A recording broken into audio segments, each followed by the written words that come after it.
What's up, builders? This is Raise the Bar Radio, where we talk about building wealth, raising capital, and all in all, raising the bar in your business and your life. This is the No BS podcast for capital raisers, investors, and entrepreneurs who are serious about scaling their business and living life on their own terms. I'm Seth Bradley, securities attorney, real estate investor, and entrepreneur, bringing you world-class strategies from the best in the game. If you're ready to raise more capital, close bigger deals, build a better you, and create true financial freedom, you're in the right place. Let's go. Welcome to Raise the Bar, elevated conversations around entrepreneurship, capital raising, and real estate. Today we got Reed Goossens, and he's an Australian real estate entrepreneur, investor, author, public speaker, and all-around good bloke. Reed, welcome to the show, buddy. Seth, thanks for having me, mate. Absolutely, man. It's been a little while. I think the last time I saw you, we were in LA having, I think, dinner with a group, but it's been, I think that might have been in the throes of COVID, but we were, reaching against the machine there, so all good. Good to see you, man. Good to see you too. All right, brother. Kick things off, man. You know, we do a lot of different things as entrepreneurs, so when someone comes up to you on the street or out at an event and asks you what you do, what do you say? Yeah, I say that I'm in probably real estate, private equity is mainly my main sort of tagline. And as we know, we're real estate syndicators. We raise money, we deploy it into multifamily deals. There's just a broad brush strokes. We're in real estate, private equity. Yeah, man, dive into that a little bit more. What are you working on nowadays? What's going on in your life? Yeah, so a couple of things. We've had a big reset. I think in the since probably we spoke. When we caught up that just before COVID. The last 5 years has been an incredible sort of reset in the space. So we're currently working on. We've just acquired about 850 units in the last 12 months as a lead operator. My company is RSM Property Group. We buy assets across the country. We've closed on deals in San Antonio, Dallas, just in the last 12 months, Atlanta, 2 in Atlanta, and now 1 in Fayetteville, North Carolina. So expanding the footprint and expanding the team, and it's been a slog. We can get into sort of the meat and potatoes of it, but we think it's a really good time to be buying right now, given the sort of the reset we had, post COVID. Yeah, let's go into that a little bit, man. I think that's a polarizing topic. A lot of people would say it's an awesome time to buy right now. Others would say, we're just sitting around kind of waiting for these interest rates to drop, waiting for there to be a little bit more clarity. So I'd love to get your opinion on that, why you see this as a great time to buy and why you're actively buying. Yeah, look, I think just as interest rates go up, asset values go down, right? So we've already started a rate cutting cycle. So I think that we've sort of hit the bottom, in my opinion. I'm not saying we're off the bottom, but I think there's already started to be, if you look at the data in terms of stuff like absorption, that has been a big topic on a lot of people's minds. How much supply has been into Phoenix and Austin and the Sun Belt, and how those markets individually are absorbing that. And each market has its own story. So don't take my my 2 cents is that it's a broad brush across all markets. There could be markets that are still at the bottom and still have a lot more time to be at the bottom. There are other markets that have pivoted and turned. But one of the things I think we can talk about is how much absorption actually has happened. And if you look at the supply, we've had the most amount of supply since the 1970s, right? So I think maybe even slightly even more. And most of it has actually, most cities in call it the Sun Belt, where the growth was happening, the Golden Children, Austin, Phoenix, Dallas, Atlanta, parts of Florida, it actually they've absorbed a historical amount of units, right? So the demand for multifamily is still very strong, but I think there's other issues that are going on around it, and depending on when you bought certain assets, you may be feeling some pain, you may not be feeling some pain. But in terms of what our thesis is right now, we do believe that we're picking up assets at 20, 30, 40% below market peak of 2022. So how are you making these deals work? I think a lot of folks, they're underwriting tons of deals out there. A lot of my listeners, they're capital raisers, they're real estate investors. They're penciling a lot of deals, making a lot of offers, and it just, it doesn't work because, some of the sellers are still kind of waiting for a higher price than maybe they're ever going to get. Interest rates are high. How are you making your deals work? We're the same. We're turning over a lot of rocks. There's a lot more rocks to be turned over. In 2023, 2024, that was sort of the big pause, we'll call it. That was when no deals were getting done. And the deals that were sort of being floated off market were really just sort of chumming the water to try and get offers so that owner could go back to the bank and renegotiate a loan modification. You also got to take into understanding a lot of how lessons that were learnt from 2008, and I've heard certain people in the banking industry saying that government officials have issued certain mandates to say work with sponsors, work with operators, because they didn't want to run on the markets. They don't want to see widespread distress. And so when you look at how the banking system has kind of unraveled in the last couple of years, it's sort of been this sort of slow extend and pretend, and that people can say there's two sides of the argument. They're like, that's silly because we're sort of dragging along the bottom, or let's just have the recession and get it over with. But then there's the other side of the coin of like then passing out the risk in terms of these banks, and back to sort of the bigger picture of the confidence in the financial markets. Maybe this might be, if you're sort of slowly teasing out those bad deals over a period of time, it's not hitting all at once, thus it's not causing a really big correction. But don't get me wrong, there are people handing back keys today in the multifamily space, very good operators, big institution groups are handing back keys. They got caught, like we all did, buying deals at the peak of the market and then interest rates running, right? There's also a lot of other factors that I'd love to talk about that have led to where we are today that I think is really causing this reset to happen, and why we think is a good time to be buying. Yeah, we'll jump into that, man. What are you seeing there? Yeah, so I think if you look at the fundamentals of multifamily are still very, very strong. We still need, I don't know, at any given point we look at the net birth rate. I believe the number's about 450,000 units, properties, whatever you want to call it, across the country, just to keep at par. Based on the last state of the market we just did at RSN, we believe that gap is slowly increasing and it will compound. So if you don't build, say, 450 units in this year, and we will, but when you start to see a massive fall off that you see in terms of new supply coming online, but the population is still growing and people are still renting for longer because it's really expensive to go out and get a first-time mortgage, then we actually need more units than that. I believe the number is sort of around 1.3, 1.4 million units per year. Now, don't quote me on that, but that number changes all the time. But, a give or take around that number. And again, if you're not hitting that every single year, then it compounds, right? So the problem gets worse. The other thing you have to, I just mentioned there, is the cost of getting a first-time mortgage. Like, I locked my house in at 2.99%, right? That same mortgage today would be more than doubled. So you also got to understand that it's not just the pressures on multifamily valuations, also the pressures on those folks looking to buy their first home. It just becomes unaffordable. So there's a lot of factors at play. If you also look at, like, taking a step back and look at the last 10 years, there's been a lot of changes I'll pause for a second. We've got good fundamentals in the multifamily. There's still a lot of demand because affordability is really, inflation has been an issue, and it's not like inflation has come backwards, it just has slowed down, right? And not getting political here, but it's been a problem, and the cost of milk and the cost of gas is still quite high, and it's hitting a lot of people's pockets, and that's happening across the globe. This is not just an American problem. Then you couple in that with so good fundamentals, so that's positive. But then coupled in the fact that we had in 2012 the Jobs Act changed, right, and this space of syndication and capital raising and all this stuff really started.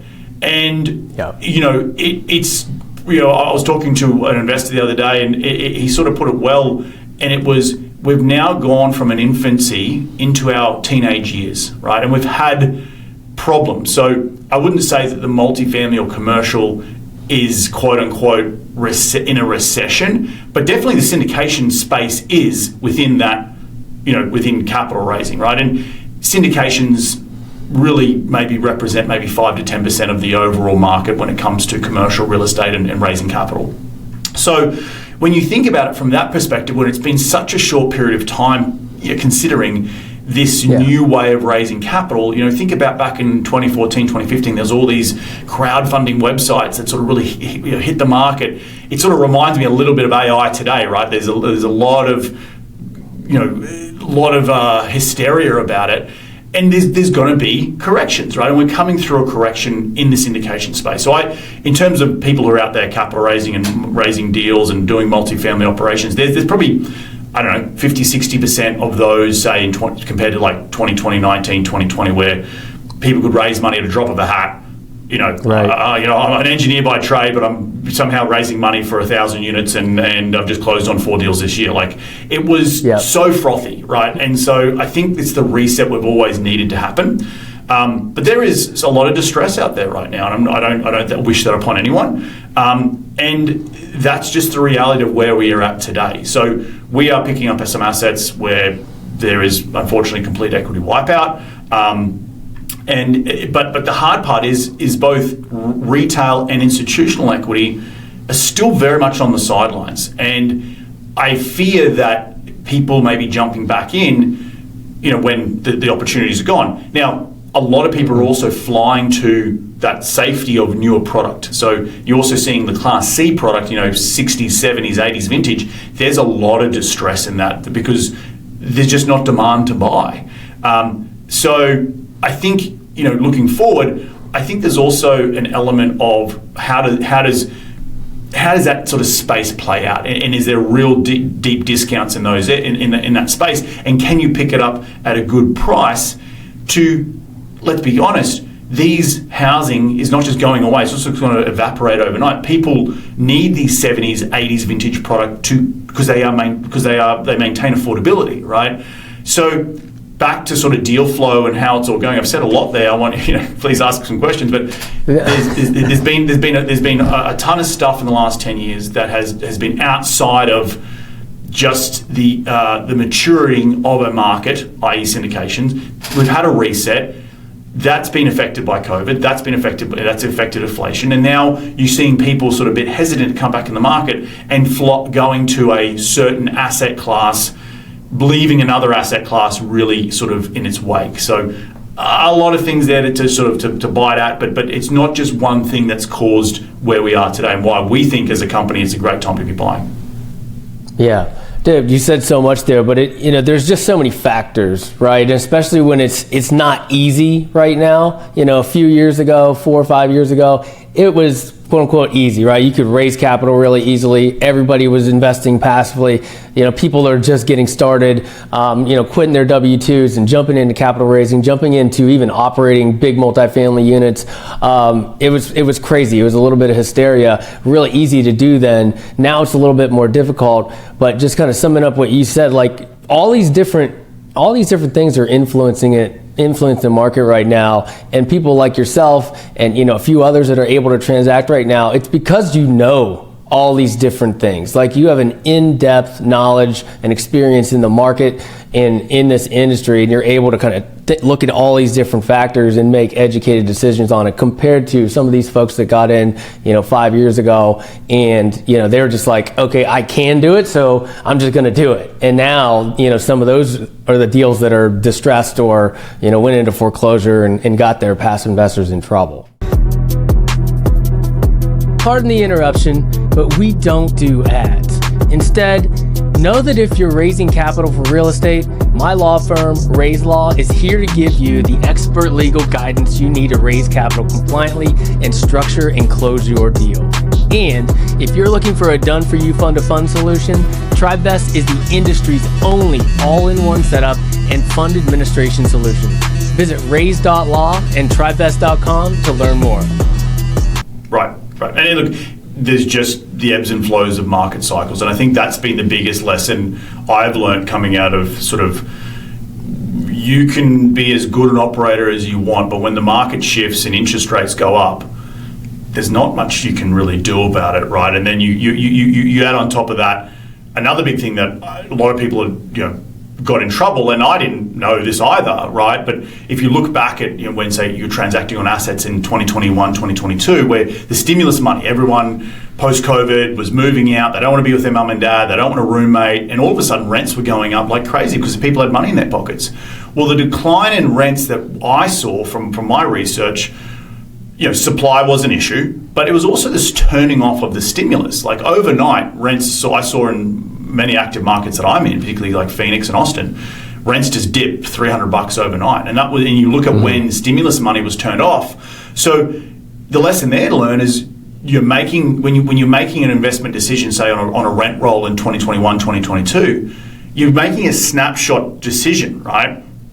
Not understanding there's bigger factors, maybe fluffing up that particular rent roll. So taking that into consideration of where rents have historically been, and I would say that a lot of folks back then when they were making those investment decisions, myself included, didn't necessarily have the foresight to say, well, when's that stimulus turning off, right? Like now we can, hindsight 2020 is great just to look back and say, well, when next time there's a bunch of stimulus, you need to know when it's going to turn off, because that's going to affect your rent roll, right? That's going to affect your renter, particularly those folks who we rent to, the blue collar folks. And I believe we've been in a recession for longer than what's been going on. And just look at the data from our delinquencies, right? Like we cater to folks who earn $30,000, $40,000, $50,000, $60,000 a year.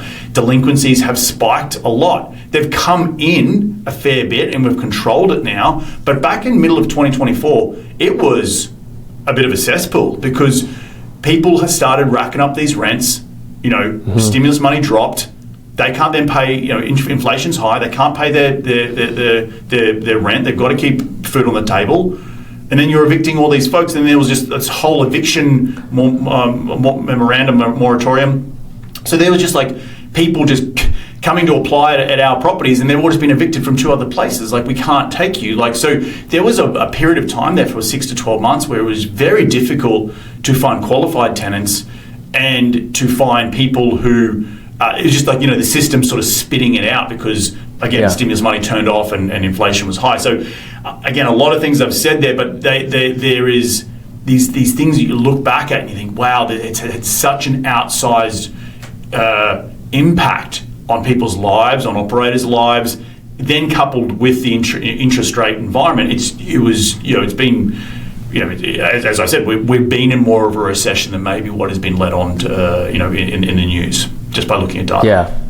Yeah, that makes sense. And, I think that's why some of these folks that have been around for a really long time, and they've been through multiple cycles, they've seen some of these things that are just, sometimes unpredictable, right? Like COVID, unpredictable. You don't know, like government checks getting sent to everyone, like unpredictable. You don't know how, like that's not something you're like, this might happen here in the next 5 years. I better build this into my underwriting. Increasing interest rates by 500%, right. That could have taken 3 years. That could have taken 1 year. Like, no one knows that. So, sorry, keep going with your thought. But just going through multiple cycles, even though the actual event is unpredictable, going through those lows and seeing what that looks like can make you a little bit more cognizant the next time. Like, hey, this could happening, or this looks like a parallel to something that's happening right now, and it makes that experience that much more valuable for us moving forward, man. What do you see in capital raising side? I have my own boutique securities law firm, so I'm working with capital raisers, and I work at TriVest, so we see tons of fund of funds going through, and capital raising is hard. I mean, we've seen some people be good at it, and we've seen a lot of people fail at it nowadays because it's just really hard because investors are holding tight to their money, uncertainty in the economy. How are you able to raise capital right now and get these deals done? Back in 21, 22, we were doing $15, $16 million raises. Today, we're trying to scrape by with $6 or $7 million raises. So say it's halved. So we're not buying, and we're structuring a little bit differently, right? Like, we have done a few deals recently. The deals we have done in the last 12 months have been with other institutional partners. Now, we're still on the hook for raising the majority of the equity, but they're coming in with, say, 25% of the cash. So just maybe a different way of doing it. We're also partnering up a lot DST funds. That's been a good source of capital to help fund deals. We've done a few tick deals, with individual investors. You just sort of got to get creative. And I think, again, the retail space, and I'm not, like, there's a lot of, you probably see it more than I, but, I know there's a lot of forums out there, 506B forums, 506C forums. People are just not enthusiastic about multifamily right now. They're just not, right? People have got whacked. Again, and I don't wish that upon anyone.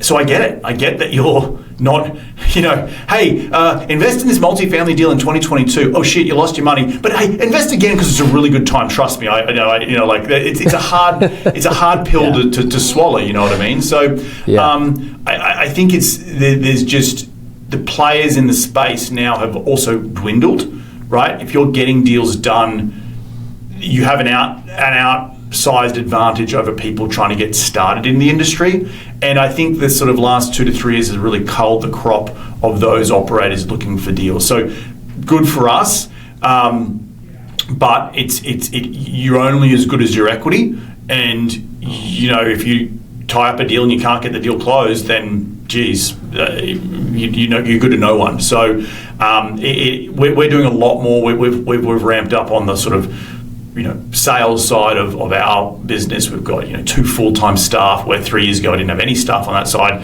Literally just pounding the phones, talking to investors. We're doing a lot more like investor dinners. We're doing a lot more online marketing, but the online marketing is also getting very saturated. So it's just trying to stay consistent and then do deals in bite-sized pieces that you can chew, right? Don't try and go tie up a $50 million deal and expect to raise $20 million. That ain't happening, right? So just sort of walking in the shoes that fit right now. Yeah, makes sense. And I think that's one of the indicators that might tell you that it's a good time to buy, because it's really hard to raise capital. It's really hard to get a deal done. They always talk about blood in the streets. I don't know if there's necessarily blood in the streets, but there's maybe a little bit, right? Like it's just really hard to get deals done, and the people that can get them done, it'll pay off here in the next few years, because when the interest rates drop, when things start going back to normal, those sorts of things, then you're going to get more buyers in the market, you're going to get competition, prices are going to go up, and it's going to be just like it was before, just the cycles that you see over and over again. Hopefully, I wouldn't, the one thing we can say that history doesn't necessarily repeat itself, but it rhymes, right? So I don't know if we'll see the euphoric run we saw in the end of 2000 and teens, 19, 20, 21, but maybe. But I would probably, I'm not a betting man, but if I was to bet, I would say we see strong growth, but I don't know if we get to those euphoric highs we got in 2021, 2022. Yeah, probably not, because you had mentioned the Jobs Act in 2012. I think like that combined with a bullish real estate market, those two things kind of coming together, that really peaked there. Yeah, and I'll also add that technology's had an outweighed impact on multi. Again, with the Jobs Act changing, a lot of players could come into the space, the demystification of alternative assets, right? Bigger players, insurance companies, life companies who had excess cash, they now sort of viewed commercial real estate as not alternative. And the layering of technology of like, I can click a button now and see what a studio rents for in 5 miles. That couldn't happen 10 years ago, right? So the ambiguity has come down, and thus, because that ambiguity has come down, the margins are a lot thinner right now. So technology has also had a massive impact, in my opinion, that maybe we don't necessarily acknowledge as much, because again, 10 years ago I was calling for comps. Today, hellodata.ai can tell me within a click of a button. Right. Yeah, we'll see, like when the market kind of turns back that way with technology, maybe that will be the next confluence. We'll see, but again, you can't predict those sorts of things, but you do know that things go up, things go down, and it's cyclical. So let's switch gears a little bit. I love to ask this question to the guests, and I'll give you an example. So I went to medical school actually for 1.5 years, and then I dropped out because I absolutely hated it, knew it wasn't for me. Ended up getting my MBA and going to law school. So totally different pathway change there, right? Like if I would have finished medical school, that would have been a totally different life than I'm leading right this day. So in a parallel universe, what's a different version of you? Yeah, it's interesting. What's a different version of me? You know, I studied civil engineering. I came to the States, didn't have a job. I knocked on doors in civil engineering firms in New York City until I got one. I don't think I'd be in that field. Maybe I'm quite passionate about rugby union. You know, like maybe there was some in the administration side of being in the governing body. Maybe I would have done an MBA. Like, I don't know. I really don't know what that alternative life looks like. But I'm glad I did the path I did. Right? It's created freedom, quote unquote, for myself to choose what I want to do. So yeah, I think it would be maybe something to do with rugby. Very cool. Very cool. Are there any limiting beliefs you had to overcome to kind of make that switch from civil engineering to entrepreneurship, buying real estate, raising capital?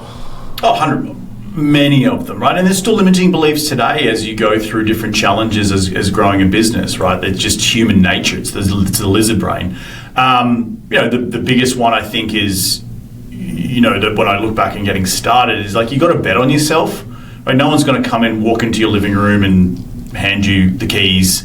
You've got to go out and give it a crack. And as much as that may be a failure, you just keep pivoting until you find that success. So I think the biggest thing is like bet on yourself, and then the other thing you got to sort of develop is a few calluses on the hands to sort of have.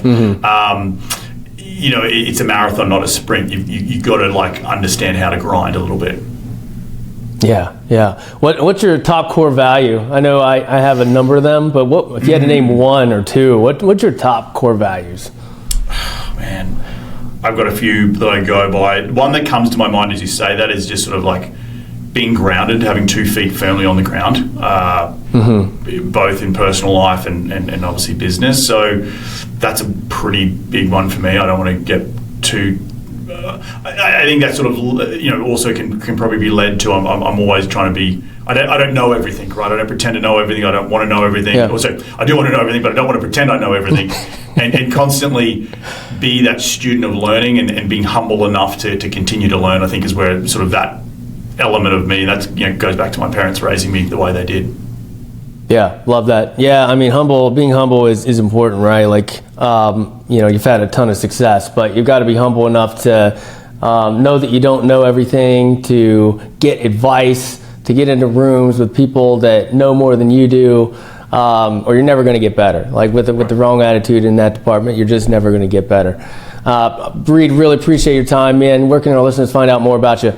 Head over to rsnpropertygroup.com. That's rsnpropertygroup.com. You can also follow me on LinkedIn, on Instagram, Reed Goossens, ReedGoossens. There's a lot of O's and E's in there. And if you're ever in LA and you're coming through and you want to meet up for a beer or coffee and just talk shop, you can hit me up at reed@rsnpropertygroup.com.